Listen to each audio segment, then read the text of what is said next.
In order to practice Pinyin, I will now give you a classical Chinese poem. You can have a cultural taste of Chinese even as you practice Pinyin.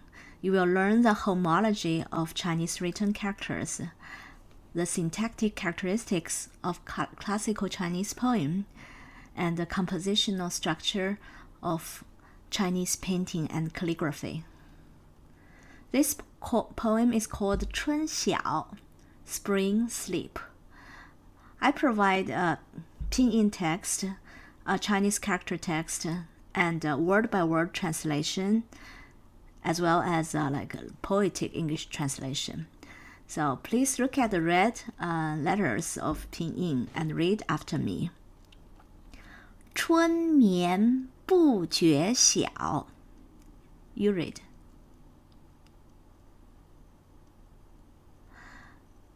春 spring, 眠 sleep, 不 not, 觉 aware of, 晓 dawn.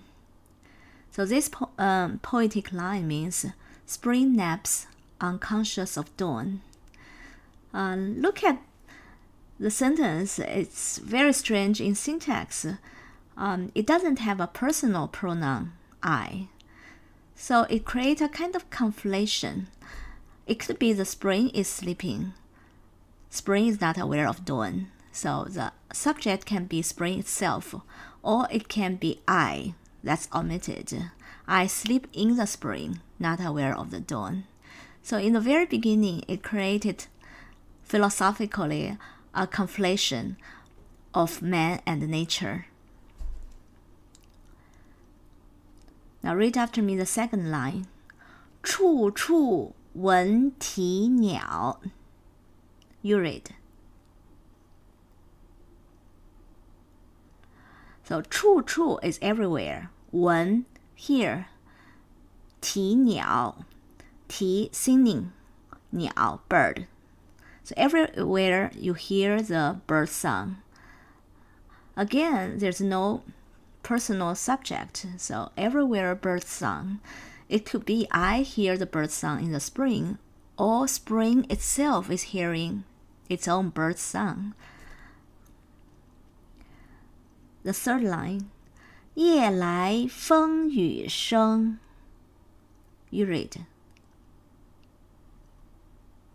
夜 night, 来 comes, 风 wind, 雨 rain, 声 sound.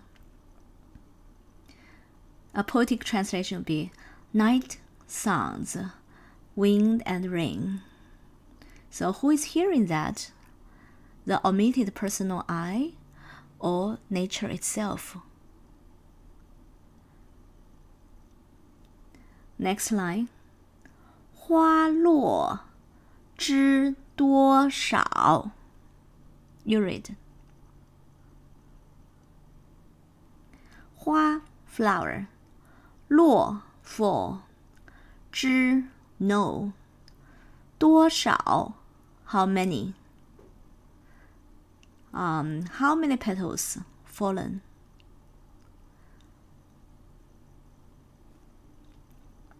Please read after me again.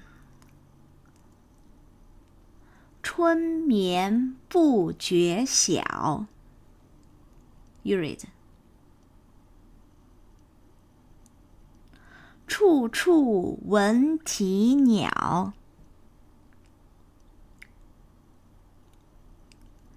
夜来风雨声.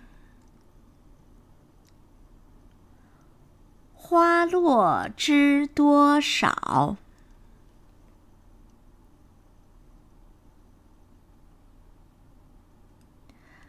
Now this time, you read before me and check with my reading whether you pronounce accurately or not. The first line, you read. 春眠不觉晓. You can repeat after me.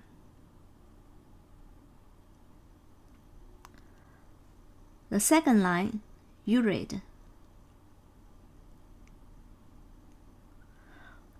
处处闻啼鸟. You can repeat after me.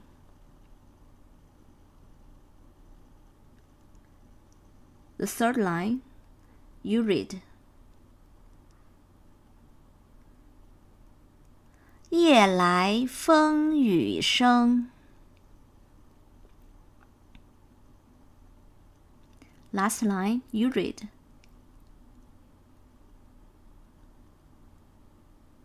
花落知多少. Now listen to me again, the whole poem. 春眠不觉晓，处处闻啼鸟。夜来风雨声，花落知多少。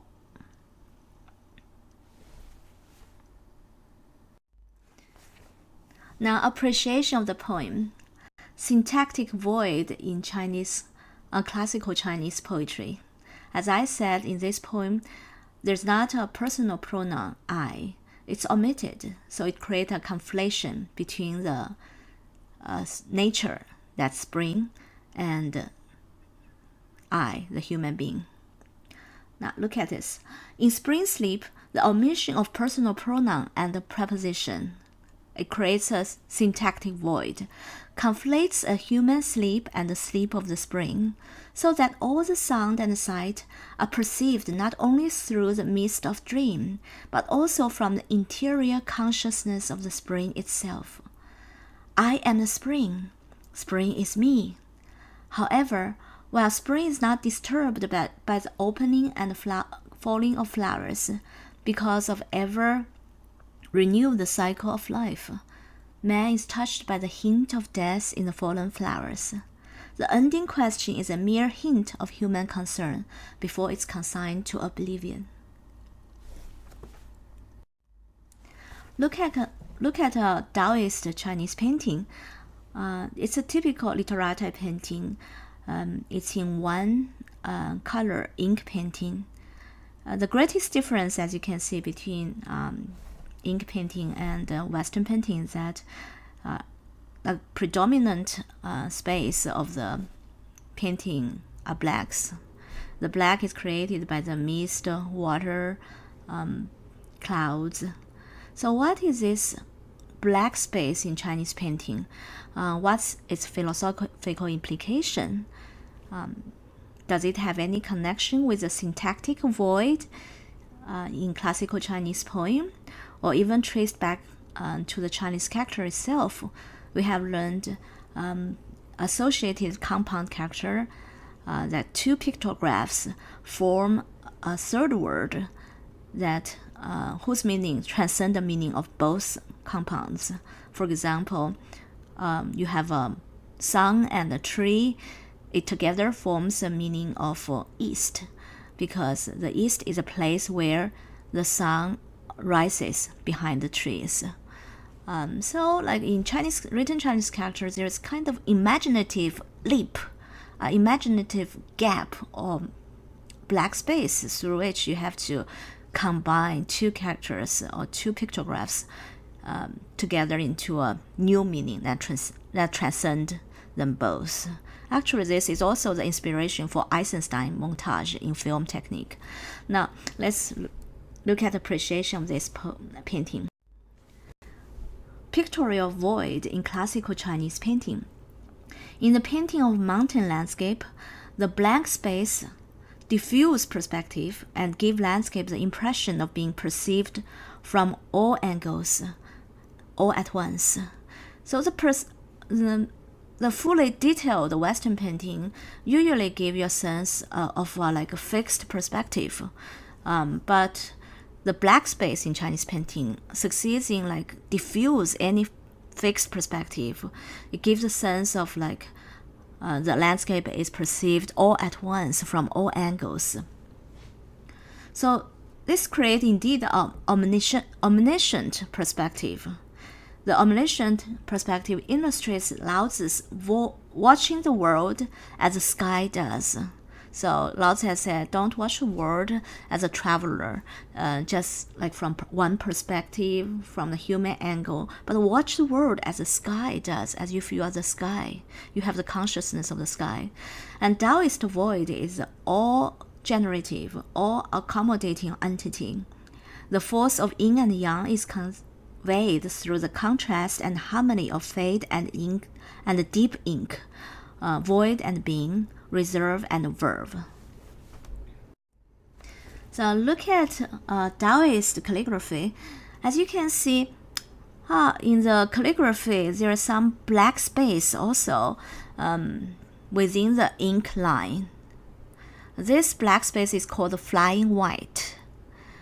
It gives a perforated breath kind of impression to the character. So it unites light and power. It feels like the character is perforated with the Taoist breath. The Taoist breath animates all beings.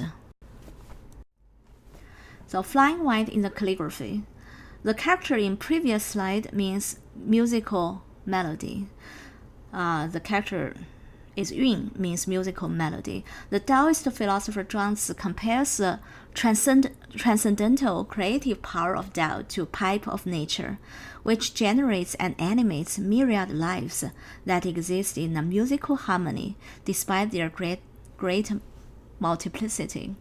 The flying white created by a dry, blunted soft brush, moving quickly through the canvas, conveys a perforating breath of Tao that animates all beings.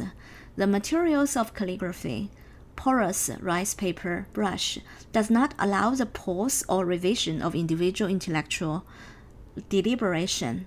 The painter has to be self-emptied as a vessel and possessed by a whirlwind, become the medium instead of the agent of creation. He becomes the medium through which the ground being makes its appearance.